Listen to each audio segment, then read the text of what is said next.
Hello again. Welcome to another edition of the GreenBaje podcast. That is Ajay. Finally got my point right tonight. And yes, he is the green. This is Ken. I am the Beige. Welcome to round 3 of the GreenBaje podcast.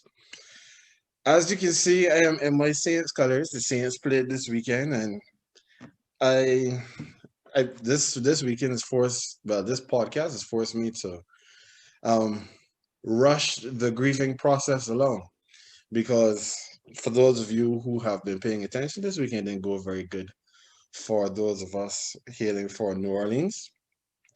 This weekend was one where it was pretty much defined by backups and kickers.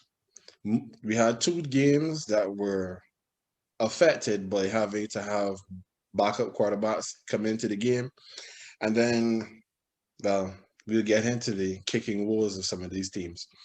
But first, we need to address the elephant in the room and get all of this Saints conversation out of the way, because there are many, I'm pretty sure anybody who's watching this knows a Patriots fan who has absconded from New England and has taken up residence in Tampa Bay. And they are very, very happy today. They're in a celebratory mood, whereas the entire state of New Orleans, state of Louisiana, the city of New Orleans is currently, feeling a little down. So I'm not even going to start it. Go ahead, AJ. You sure you don't? You don't want to start this? All right. I'm sure. You go ahead, sir. All right. Well, my brother, I just want you to know, first of all, before I begin this soliloquy, right? I want you to know that deep down within me, there is a part of me that, as your friend, I do feel for you, right? I understand your woes. If you realize, last night in the group, one of the groups I messaged, I was like, you know what? In all honesty, that's tough luck. I don't take very much. It's not really a Schadenfreude kind of. I don't like to take a lot of joy from watching my brethren's team suffer. Right? Mm-hmm. No, let me take that hat off. No, there's another side of me, and I just this is probably going to be a while, right? Yeah, have a sip. This is going to be a while. No, you made a reference to Patriots fans being down in Tampa Bay, which is all well and good, which is cool. I guess you're in line. Like, I do want to see Tom succeed, right? But for me, this is more about conversations that we have had before. This is less about Tom Brady and Tampa Bay and more about conversations that we have had before. Ken, I've been told you, your team and that quarterback, and y'all ain't them boys. I told you y'all ain't them boys. Listen, this is a conversation I've been having. I can't remember how long I've been having this conversation with you. I've had it with other Saints fans as well. Y'all ain't it. Y'all ain't it. Y'all just don't have it. You don't have it. And I've been saying this for years. The Saints are not that team. And I've come under immense scrutiny from you all. And every year something happens, and I would hear a bunch of excuses. Listen, Drew Brees ain't that quarterback to lead you. He's not going to be. I was saying so. He's not the quarterback to lead you. He doesn't have that kind of winning mentality in him. Listen, the only thing this man probably won was tag in the yard when he was younger, right? In the schoolyard, because he was never it. He was never it. I told y'all years ago, Drew Brees is not going to bring you a Super Bowl. During this season specifically, right? When the season began and we had this discussion, when Tom went to the division, obviously it was the talk of the town. I told you, in all honesty, I don't expect the Bucs to win the division. The Saints have had this division on lock. I expected them to come out as division winners still. All right, cool. But I told you that is not the end game. So winning the division is all well and good, but you need to get it done in the postseason. And beating the Bears is not any kind of accomplishment. None whatsoever. I told you all. You know what? Call me CVS right now because I'm about to pull receipts. Because I've been telling you all this for years, and I'm gonna go back because we need to address this, right? Been telling you, Drew Brees and the Saints team does not have that mentality. Let's go back to 2019, the wild card round. Let me try and keep it succinct in a sense, right? Just before the half, y'all were up 10-6, second quarter, about 2 minutes left.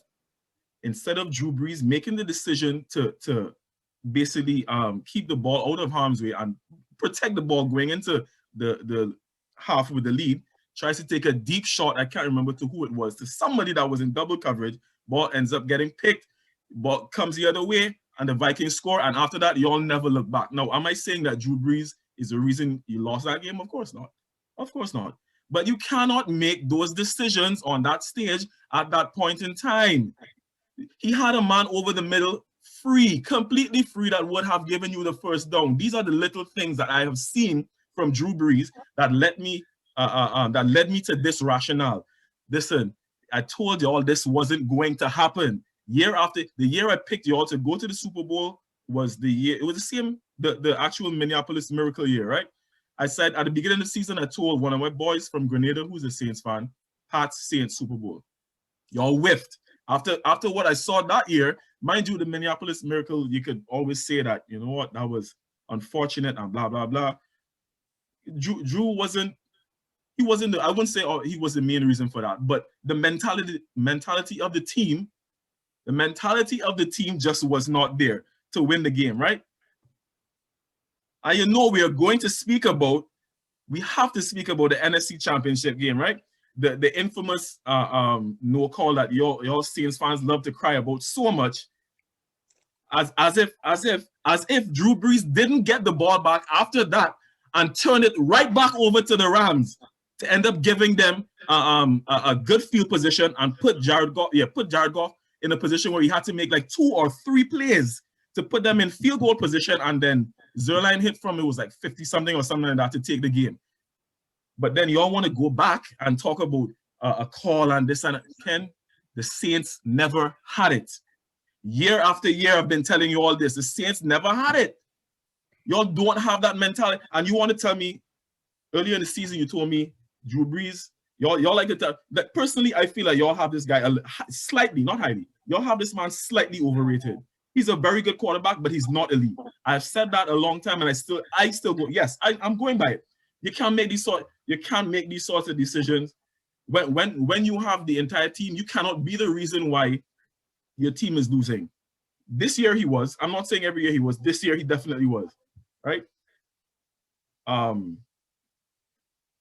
You've been telling me that Drew Brees is. Y'all telling me that Drew Brees is it. All right, cool. Tell me that Peyton is an exceptional coach and blah blah blah and all that kind of stuff. One of these men has to be overrated for the Saints to be bowing out like this in the playoffs every single season, when you have a top defense and you have arguably one of the greatest. He's one of the greatest. First ballot Hall of Famer, well deserved and all that, right? But a quarterback of his caliber and a coach, as you all try to tell me of Sean Payton's caliber, and you mean to tell me that every year something external happens that would cause the Saints not to win? Something is amiss here. Something is amiss. Listen, I just like to speak my piece and keep my peace. Been telling you, y'all ain't have it, y'all don't have it, you won't have it. And look, chickens come home to roost. You were celebrating, and you didn't mind when they were jumping up in the dressing room and celebrating, beating the Bucks twice and winning the division. I told you, this is not the end game. What did you say? Well, your first job is to win the division. I said, all right, cool. Drew Brees played his last game in the NFL. Drew Brees has played his last. I just like to call a spade a spade. I just like to call a spade a spade. And this man captured your hearts. He captured your hearts because you all thought he was a diamond in the rough, but he does not belong in the elite club. Drew Brees will go down for his stats, yes. He does not make plays when plays need to be made. The floor is yours. Okay, so I told you that I have no intention of eulogizing Drew Brees until he has announced that he's That not was my job. resigning. I'm here for the Drew Brees pity parade. You could go ahead with that. No, He's done. He's done. Washed up. Done. what I will say today in relation to what we saw this week and this season. And I'm sure that we'll have an opportunity at some point to come back and do season review, a full recap. So I really want to limit it to what we saw yesterday. Drew Brees was one of the main reasons we lost that game yesterday. We deserved to lose and we lost. There is no way around that. When you turn the ball over 4 times with 3 interceptions, you deserve to lose the game. When you don't get any takeaways of your own, you deserve to lose the game. And I tweeted it out last night. I still stand by it today. Jared Cook needs to leave my building. I've been saying that for weeks now. But one of the weaknesses of the Saints roster is at tight end, which is why when we did not have Taysom Hill this week, it actually mattered because you need all of your weapons when you're going into a divisional round game. Now, Ty Montgomery, he tried his best as my backup running back for this game, but he is not Latavius Murray. There's a reason why Latavius Murray was my number 2, and Ty Montgomery only played when both he and Kamara were out last week. So, yeah, it stinks. What happened this week stinks. I know that the Tampa Bay members of whatever are all celebrating because this game was being billed as Brees versus Brady, and Brady has come out on top. Kudos to him. He played a very good game. The Buccaneers defense played an extremely good game where they stymied the run, and Breeze's arm is not there. He can't push the ball down the field, and I said it in week 2 this season, if you remember, that with Breeze being unable to push the ball down the field, it is limiting what our offense can do. Because it is okay to have Michael Thomas catching 143 balls in the season, but most of those catches are 3 to 7 yards down the field. You need to be able to take the top off the defense to push the safeties back to give you more room to work underneath. It is a wonder that Kamara was able to do as much as he did when everybody knows that if he's getting the ball, he's either getting it in the backfield or he's getting it 4 yards down the field. But to his credit, he's shifty, he's elusive, he's able to make guys miss, and he's able to make things happen. But everything, every complaint, every issue that I raised about the Saints heading all through the season came to roost in this game. And honestly, there's not much more that I can say about what happened this week. However, I must not allow you to get away with saying that Drew Brees is not an elite quarterback. Over the last 3 years, I don't want to hear, but I don't want the to. decline has Do been not try to stark. tell me. Do not come and try to tell me about Drew Brees breaking passing yards and all sort of thing in a regular season and then taking a penalty because he had to stop and hug his kids and all sort of thing. I don't want to hear about that. I want to know what Drew Brees does in elimination games, and that is turn the ball over and not will the Saints to victory.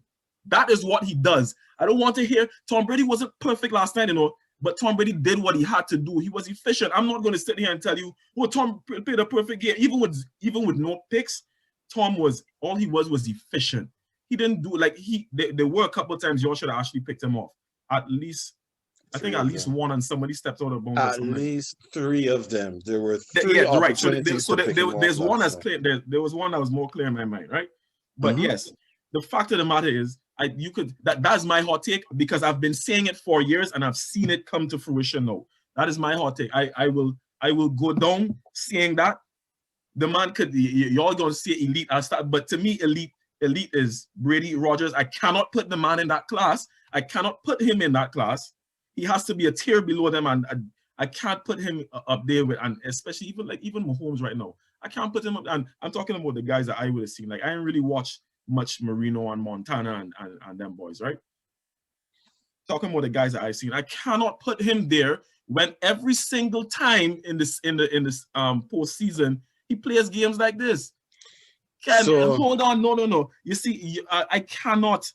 You want to talk about this one week and this one elimination game, this 1 year, and I've been saying this for a while. Y'all don't have that mentality, and he doesn't have it either. It's not like you have to get over yourself and excuses at some point and win the game. You can't keep making excuses every year about the rest. Drew Brees got the football back against the Rams and turned it over to them again in good field position. I don't want to hear anything about a missed DPI. Come on, y'all. There was a missed call against the Bears. We discussed that. Cole Kmet had not a missed call. Sorry, it was a poor call against him, right? And took the Bears. They were like something on goal or whatever. Like calls, missed calls, bad calls, they happen.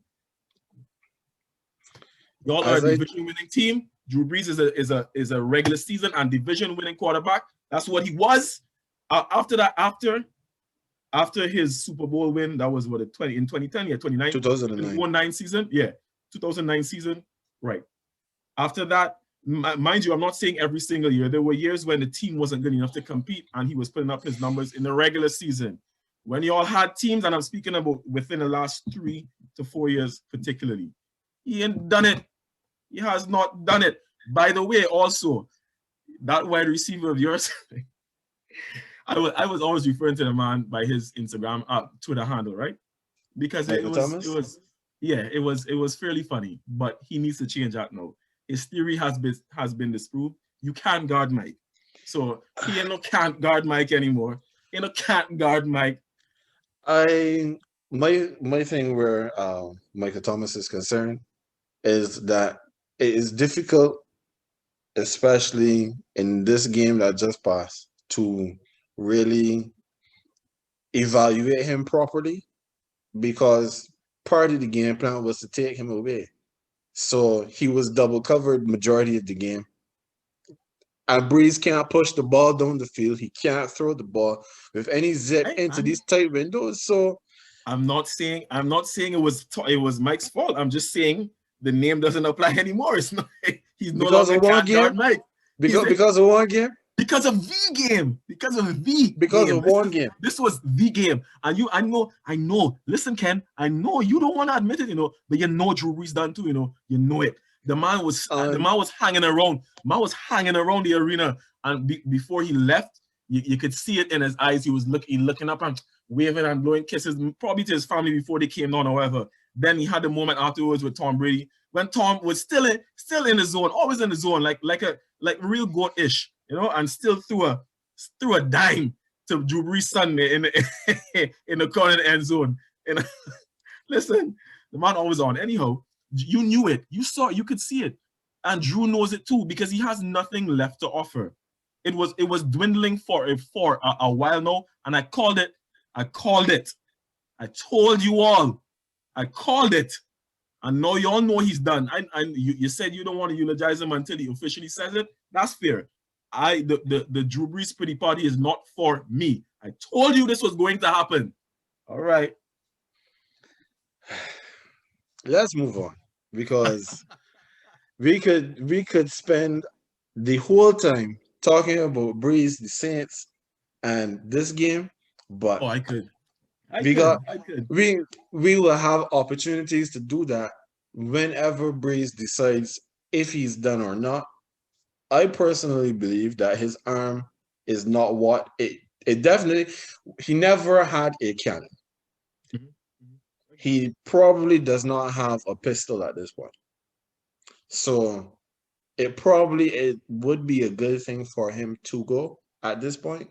But the Saints are not the Giants. Until he decides that he's done, he is our starting quarterback.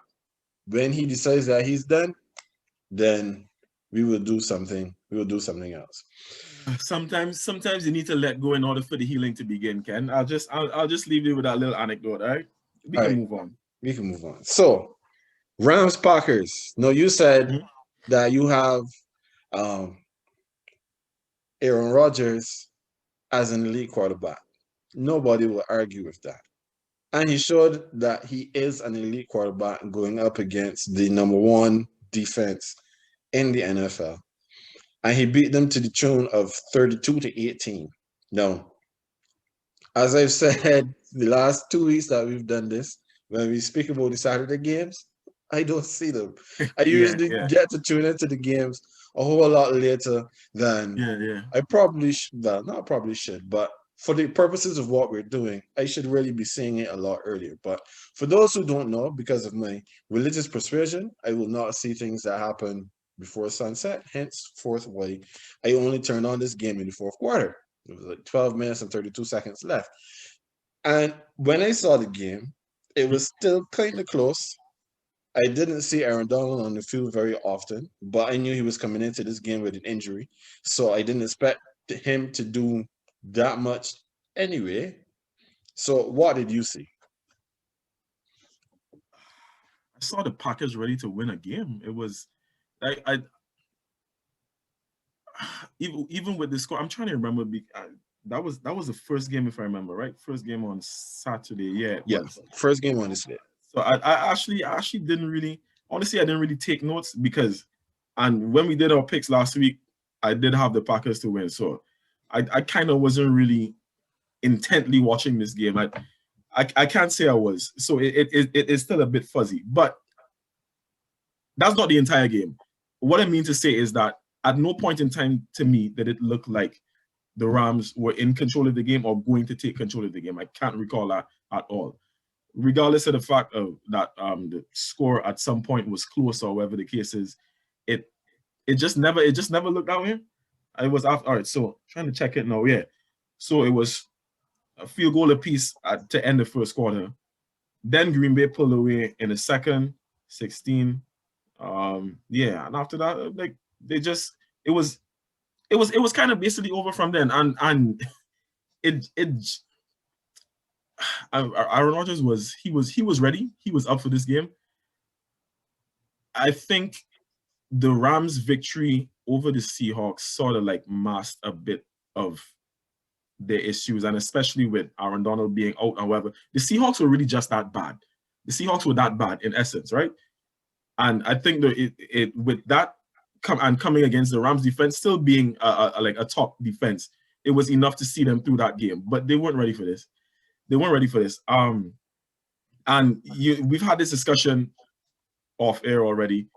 But once you put pressure on Jared Goff, that's it. Crumbles. Correct. Can't throw the ball. And they were getting pressure. Them Smith boys, especially Zadarius Smith, had a heck of a game. He had a heck of a. I don't even call it stats. Anyway, I remember him getting a sack at an important time too. But yeah, they were getting pressure on him. Like you mentioned, Aaron Donald, he was in and out of the game. You could tell that the injury was still plaguing him. So it was a big loss, but I feel even when he was in, he wasn't much of a difference maker. It could be the injury. It could be that they were doubling him well enough to contain him, and I think that was part of it at points. Because they obviously a lot of focus is usually on him, so there were clips like showing how they were trying to double him to keep him from disrupting, right, doing his usual stuff. But the Packers are just all over the game, though. My guy T had a decent game. It wasn't a 100-yard game, but he still did what he had to do. He wasn't like Jalen Ramsey wasn't on him for the entire game, to be fair. But I think he did have a catch or two with Ramsey on him. This man's footwork is incredible. This man's footwork is top notch. I kid you not. I mean, the routes, yeah, exceptional, but the footwork, geez, that's the way the man creates separation. I really like that guy as a receiver. I just saw a Rams that was a Packers team that was ready. They were They were better. They seemed better coached. They seemed obviously higher level quarterback. The defense was good. Everybody and one thing I think that the Packers did well as well. They used the entire running back room. So it wasn't just Aaron Jones who was running the ball effectively. They gave touches to Ajay Dillon. He got into the game a little bit. Jamal Williams, your guy too. No, it was a complete and sound victory and performance, and it was what it was. I don't, yeah. I'm not surprised in any way, shape, or form, and it was never really that close. Well, I will understand that if Aaron Donald is not 100%, then it makes it easier to corral him, because I think they were saying that he was one of the defensive linemen in the league who sees the most double teams from Yeah, offensive linemen. yeah, yeah. And even though he's seeing all of these double teams, he's still able to beat them most often and still get pressures on the quarterback, be it hits, sacks, you name it. So him being injured means that he can't beat the double teams. So if your defensive front, which is pretty much built off of the back of Donald, can't get there, then you're going to have a very long day trying to corral and contain Aaron Rodgers. No, I know that outside of Devontae Adams, the Packers really don't have a lot of wide receivers to speak about. Valdez Scantling drops way too many. Lazard drops way too many. He wide open and dropped one, but then he made up for it with the bomb in the Yeah, fourth quarter, yeah. which I was able to see when it happened live. So It was solid. I think they were solid. But you know that I'm pretty sure you know how this goes. You know, there's sometimes moments in games, and you just see one thing, and it just sort of feels like a synopsis of how the entire game goes, and you're like, all right, yeah, that pretty much sums it up. When Aaron Rodgers pumped fake, I think it was Leonard Floyd. Pump fake Leonard Floyd. Did you see the highlight? When he pump fake Leonard Floyd, I had Leonard Floyd scrambling like he was trying to block he was just to up in contest the air with no hope. Bruh, look, that play was when I really thought, all right, yeah, this is not even a game anymore. This is not a game. Like It's a wrap. Yeah, it was a Packers trying to wrap up a practice session. It was just that kind of day for the Rams.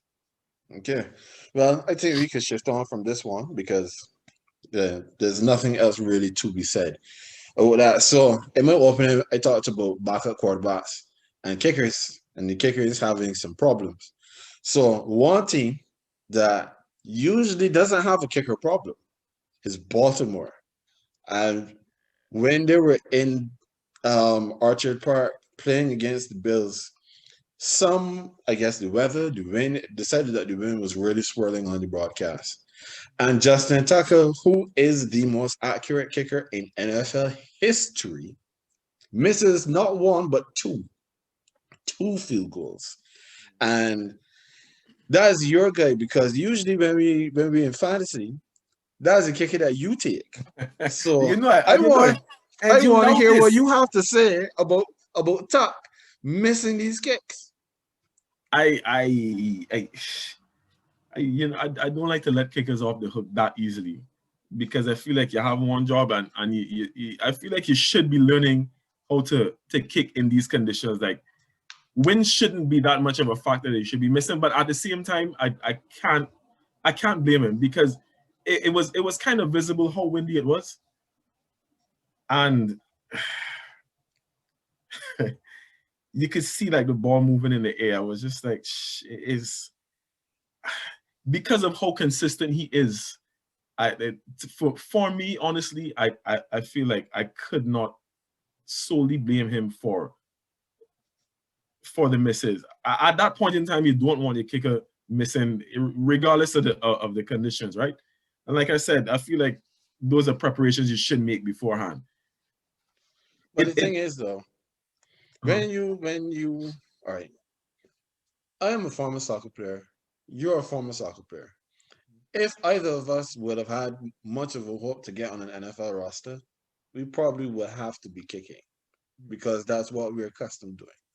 Unfortunately, as a kicker, the kicker is the worst for me. The kicker is the worst job on an NFL team because You you rather be a have punter than a kicker? yeah, I'd rather be a punter than a kicker because with the punter, majority of the time you just go hit it high and you just go hit it far. It doesn't matter which side of the field you kick it to, you just go hit it high and far. With a kicker, on the other hand, you working for points. So when you miss, besides the fact that the team immediately gets 10 yards further up than where the ball was snapping from, you are leaving points out there, which gives them an opportunity now to come and score. So when Top misses those two kicks, I'm telling myself, if he is any other kicker not named Justin Tucker, chances are he is looking for a job next season. Yeah, I agree. I agree. But all of that being said, though, is the Rams did not look prepared to I mean, the play this Ravens. game. Huh? Pardon? The Ravens. I said Rams, Ravens. Yeah, the Ravens did not look prepared. And I'll be honest, Lamar was not playing that well. He wasn't. But He wasn't. I'm not saying it's his fault, but I'm saying overall, like just looking at the totality of it, this is another one of those instances where I feel like the kick Justin Tucker of all people missing field goals sort of like summed up their day. They just weren't ready. And the pick that he threw, right? He didn't even disguise the pass. Like he was looking directly at Mark Andrews because as far as I remember, I'm pretty sure that's a play they've run already during the season. So he knew that Andrew was going to be on that road, right? mm-hmm. Like and I mean, then that's his second pick. it wasn't. He only had one pick. I'm pretty sure he had two Nah, because it's well he had one in the first half where I think unless I'm thinking of a different game. I'm probably pretty yeah because he only had one in this. He had 3 sacks, but it was only the one pick in this game. okay. My It was mistake. only the one pick in this. Yeah. But yeah, and to get picked off there in the end zone, like you can't make those kind of plays. Yeah. And to give I can't even it was number 24. Who was number 24? That's Micah Hyde. Either way, it was a good defensive play as well, but to he essentially read the eyes of Lamar and just undercut the route and jumped in easy interception, and then no, it wasn't Hyde because I would have remembered him because it was a pick six.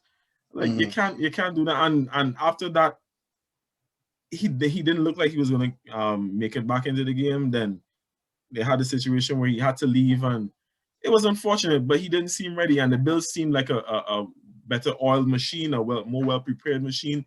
Josh Allen had a slow start, but he picked up, did what he had to do, and it was another comprehensive victory. And the Bills deserve the win, and that's on me too because this was the one game I got wrong this weekend. I actually picked the Ravens. I thought the Ravens would be a little more prepared, and they weren't. They just weren't.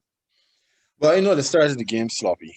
Um, when Tucker had his two misses and the scores were 3-all at the half. And then Lamar's pick six, which went 101 yards, equaling the longest record, well, the longest interception return for a touchdown in playoff history.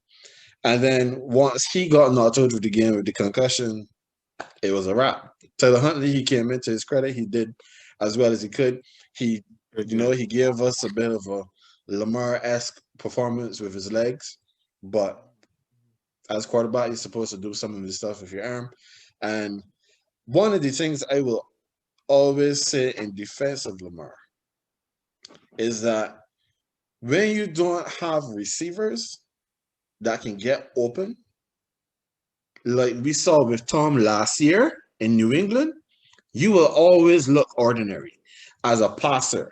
If you have nowhere to put the ball, you are going to struggle.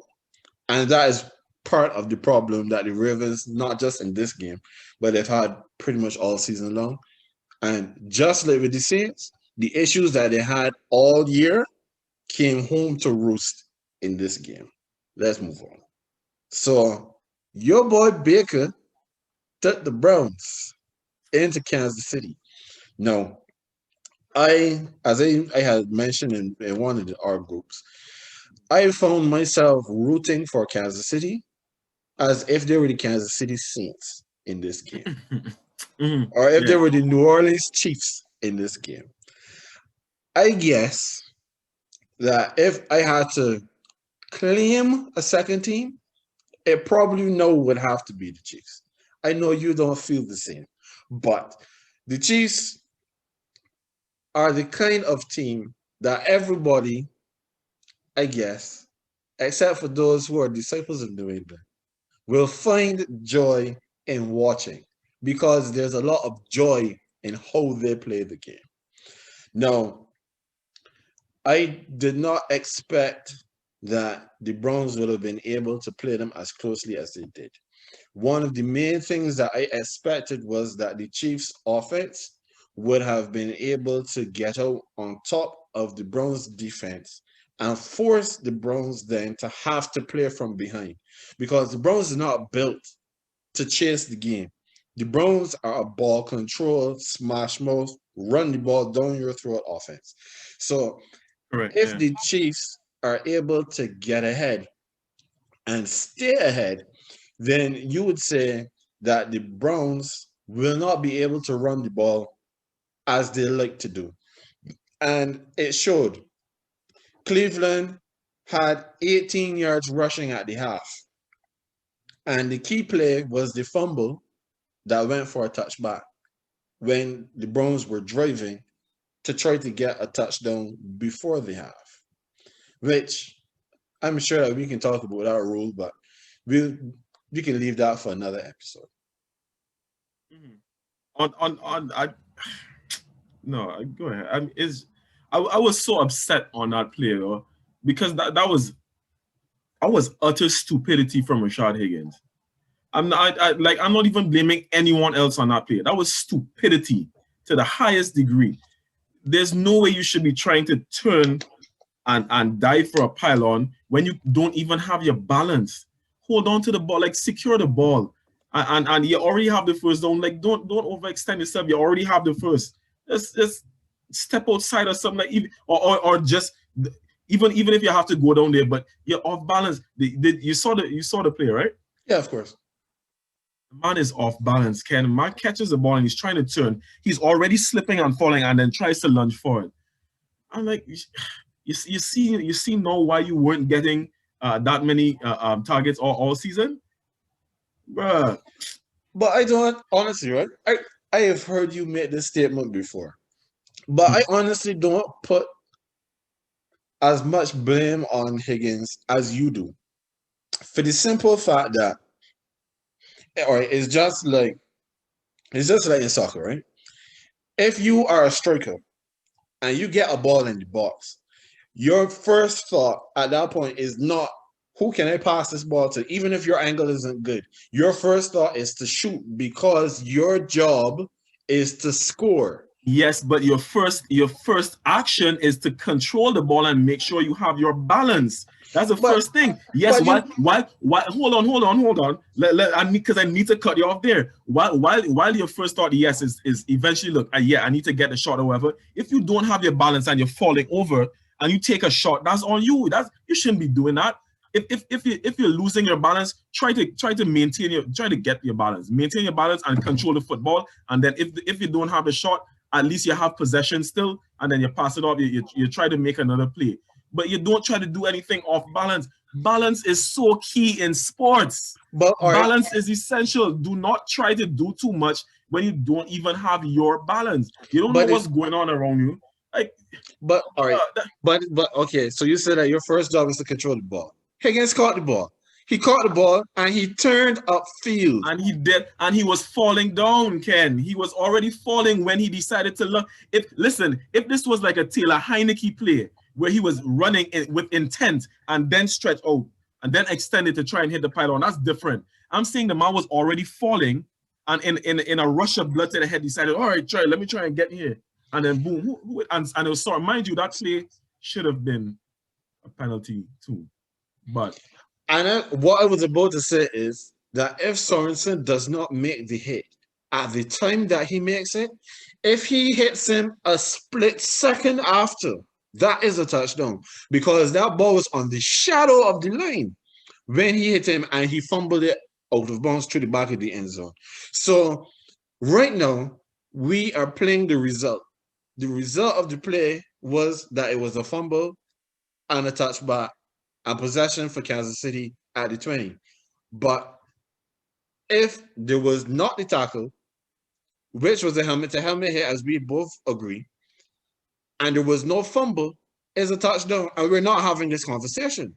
The thing is, while it was happening, I was saying so. I literally was like, well, what are you doing? I mean, there were a few more words that I said inside there that I can't say here. But I was like, what are you doing, sir? You don't try to do. No, but if he got the difference. 6 points, then what would you be saying? No. What would I be saying? I would be saying he risked too much to do that. I would be saying, all right, cool, you get the 6 points, but that's not a play you should be trying to make. You already have the first down. The important part of that is to get the first down. You didn't have to go for a touchdown. It wasn't a third and goal in the coming to the end of the fourth or something like that. It wasn't. You need to have some sort of awareness about you and understand how to play situational football. It was not a good decision, and I can't blame anyone. The man was wide open. He caught the ball. All right, cool, but he in first down territory. Take it down. Take it down and live to fight another day. Don't try to do too much. Don't try to do too much. You say you take it down, right? But if I remember correctly, that was around or just after the 2-minute warning. So time was running out on the half. And if you have an opportunity to score, why would you decide not to take because that is selfish? Because then you see, you're proving my point. That's selfish. It's not selfish. You have the ball, step out of bounds. Your team is going to be marked down at the 1 yard line, and you have arguably the best running tandem in the league. It would not. And these men were going on. Nick Chubb and Kareem Hunt were having a day. Then your team could have scored. This is not about you scoring. It's about your team scoring. But you have to understand the team needs to be put into the best position to score. This is not about Rashad Higgins. I hope he gets cut next year for that. I don't want to jeopardize my money. He can get picked up somewhere else.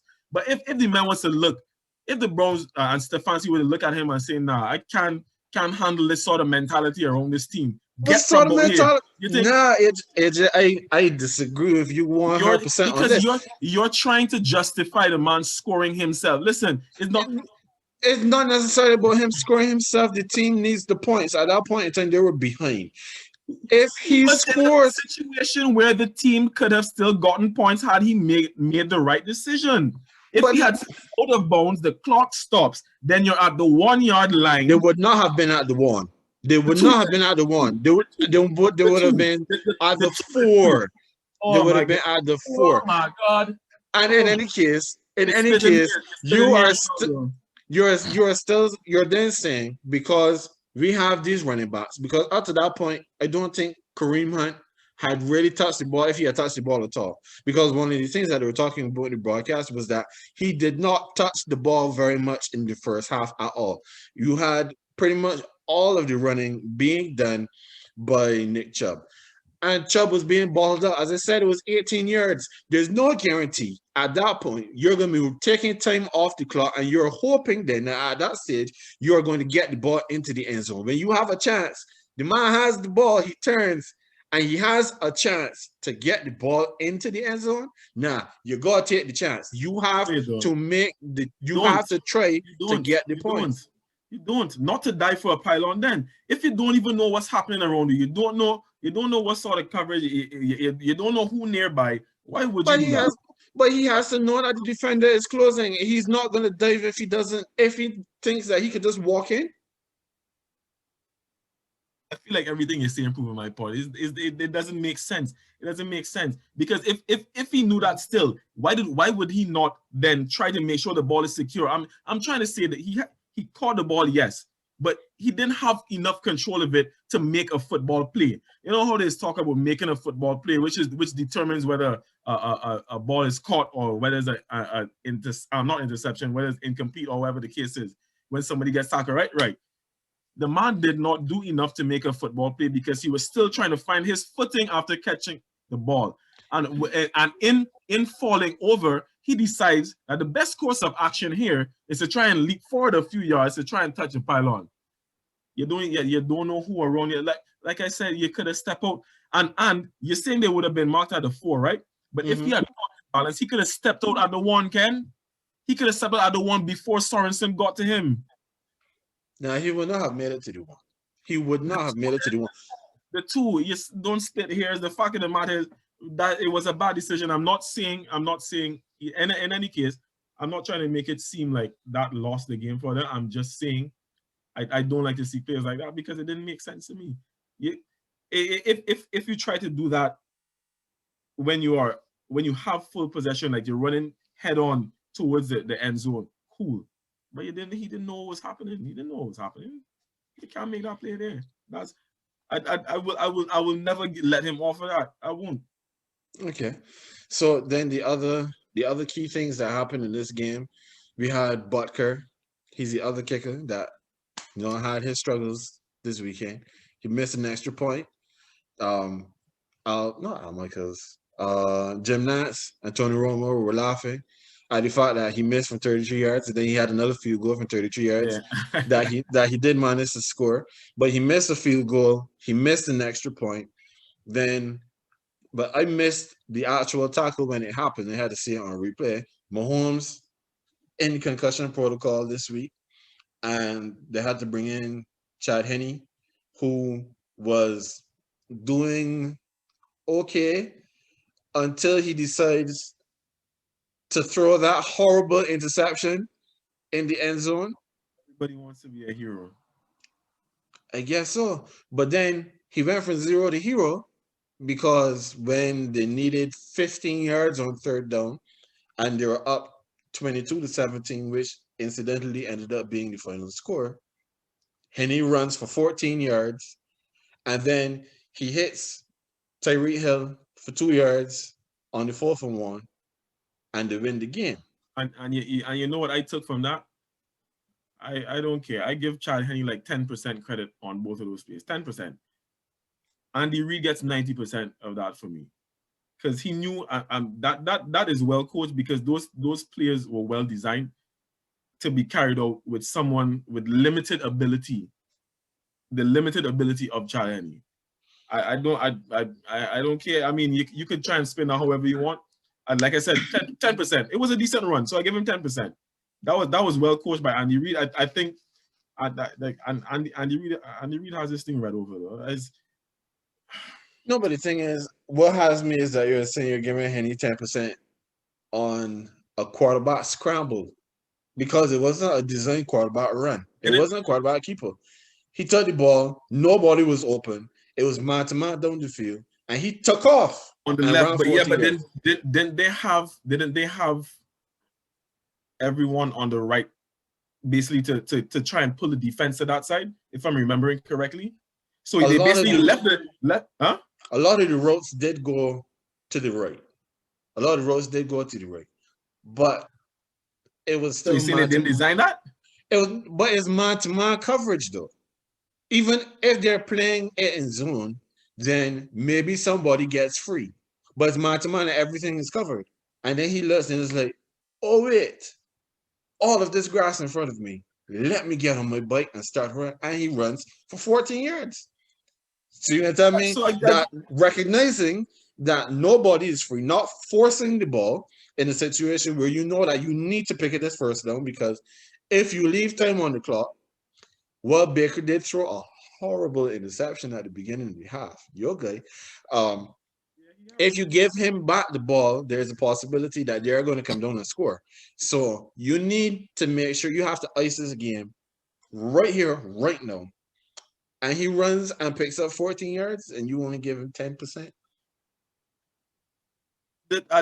From what I remember about that, like I said, they were trying to draw everybody to one side. I'm not saying that Henne didn't have to improvise, but all right, so he realized there was no one to throw it to, and he ran where there was no one, and where he knew that the linebackers or whoever it was that is like tons heavier than him won't catch him. I ain't giving the mailman credit for delivering the meal. I give him the 10% he deserves. I can understand that for the fourth down play, but not for the third down play. He deserves more credit for the third down Nah, play. not from me. He ain't gonna get it from me. He ain't gonna get it from me. Yeah, That's a solid 10%. A solid 10%. tough Andy crowd. Reid is a true genius behind it. Tough crowd. All right. So anytime that we have left, no, we know championship weekend is set. We have Green Bay. They're going to be hosting the Florida boys to come up in the cold. The weather, they were saying all through the broadcast is expected to be 20 degrees and snow showers. So I expect, I can go first here now. I expect that Green Bay is going to win this game. While they don't have a corner at the level of a Marshawn Lattimore, I believe that they still will have enough to bottle up um, Mike Evans to keep him under control. Godwin, for some reason, his hands just not working that great. He had the finger injury earlier in the season where he had the screws in. I feel like if he was catching better with the screws than he's catching right now. So we have to wait and see what he does. Right now, Antonio Brown is supposedly dealing with a knee injury. They're not sure what condition he's going to be in for the next game. But on the other side, well, Tampa ran all over Green Bay and gave them the worst loss of the season. That's going to be motivation for Green Bay coming into this game. They don't have a cornerback that can cover Devontae Adams one-on-one. And then you got to hope for the best of Marcel Valdes-Scantling, Alan Lazard. I think Robert Tonyan is going to be a factor in this game because when they try to take Tay away, then Tonyan is going to be then the number one option, and you still have to consider that Aaron Jones is coming over to the backfield. I don't see Tom Brady winning this game in the cold, even though he might still be kind of accustomed to the cold. The rest of that team is not because they don't play January football. So I am all in on the Packers to be the NFC representative for the Super Bowl. I, I, and that's a sound analysis. That's a sound analysis. And if I didn't pick the Bucks at the beginning of the season to represent the NFC, I would completely agree with you. But I can't change my mind now. I can't change my mind now. I have to run with it, and I'm going to stick. I'm going to stick to my guns, and again, I'm going with the Bucks. I think you have a point with the cold weather, and that will be the biggest factor. But I am I'm going to give the Bucks the benefit of the doubt that the momentum that they started to develop in December and then coming into the playoffs, that they will be able to carry that through. The offensive line is it was yesterday, yeah, was incredible. Tristan Wirfs had an amazing game. Mind you, as much as like we spoke at length ad nauseum about that game, right? But the player of the game to me was actually Devin White, in that Bucks defense, because he had the pick. I think it was the last pick of the game. Yeah. The one that was supposedly for Kamara. Had a pick. He had fumble recovery, and I think he had like 10 tackles or something like that. Like, he had an amazing game. I agree with you. I don't feel like in terms of the secondary is enough to handle Tay, but even if Tay goes off, I don't have faith in the others. I think the offense is picking up, and you mentioned the three big guys in terms of the Evans, Godwin, and AB. But the two biggest players offensively by wide receivers in that game were made by Tyler Johnson and Scotty Miller. These guys they don't need to have 6 or 7 catches a game. They could come up with 1 or 2 each, and it could be big players. And Tom Brady seems to have built a good enough rapport on that level with them. I feel like this momentum carries through, and I'm going to have to stick. I'm going to have to stick with the Bucks. So again, we'll be on opposite sides of this one. Okay, no problem. And then we have the two young guns. We got the two old boys on the NFC side. It was interesting how the playoff shaped out. You had all the youngsters over on the AFC, and the old boys was battling it out on the NFC side. So now on the AFC side, we got hopefully Mahomes, who I'm hoping is going to be fit for this game. going up against Josh Allen and the Bills. Now, last week we had talked about the Bills not really being able to defend the run, but they were able to stymie the run this game against the Ravens, and they don't have that level of a rushing attack coming into this game. I still don't think that Josh Allen and Stephon Diggs are enough to keep up with Patrick Mahomes, Travis Kelce, Tyreek Hill, Mecole Hardman, and Sammy Watkins if he's fit. And when you can go through all of these weapons and then get to Sammy Watkins, like Le'Veon Bell has not really done that much since he's been in Kansas City, but he hasn't needed to. The offense has been able to still get through with limited production from the running back position. Darrell Williams has been pretty good since he's been there, and like he started this last game, and like I even mentioned it in some of our chats. Like Darrell Williams gives them more burst than Le'Veon does. Yeah, Le'Veon yeah. looks more labored in his running. No, I find so. He doesn't look the same. He definitely Yeah, doesn't. so like I said, I was rooting for them, like if they were the Kansas City Saints or the New Orleans Chiefs.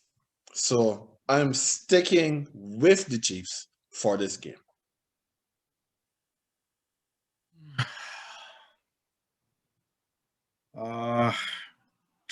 Yeah, I want to go against it here too, but I don't think I can. Now my head wouldn't let me go against the Chiefs here. I mean, you mentioned all the weapons, and I mean, I don't feel like there's any way Mahomes is going to miss this game, and the fact that he actually ran off the field himself, to go to the locker room to get checked out. I believe that he'll be ready for the game. And I was just really talking up Andy Reid. And as I can't see Andy Reid being outcoached. I can't see Kansas City being outplayed. And last week, Darrell Williams was decent last week, but Edwards-Helaire should be back this week as well too, which is another added weapon. And I think it's too much. I think it is too much for the Bills. Like the Chiefs been here before, man. They've been here before, and I think as mentally as much as you can possibly mentally prepare for the Chiefs on tape and for this kind of stage and this kind of game, I feel like the Bills could put up a good enough showing, like the Browns did. Because to be honest, the Browns held their own despite everything, right?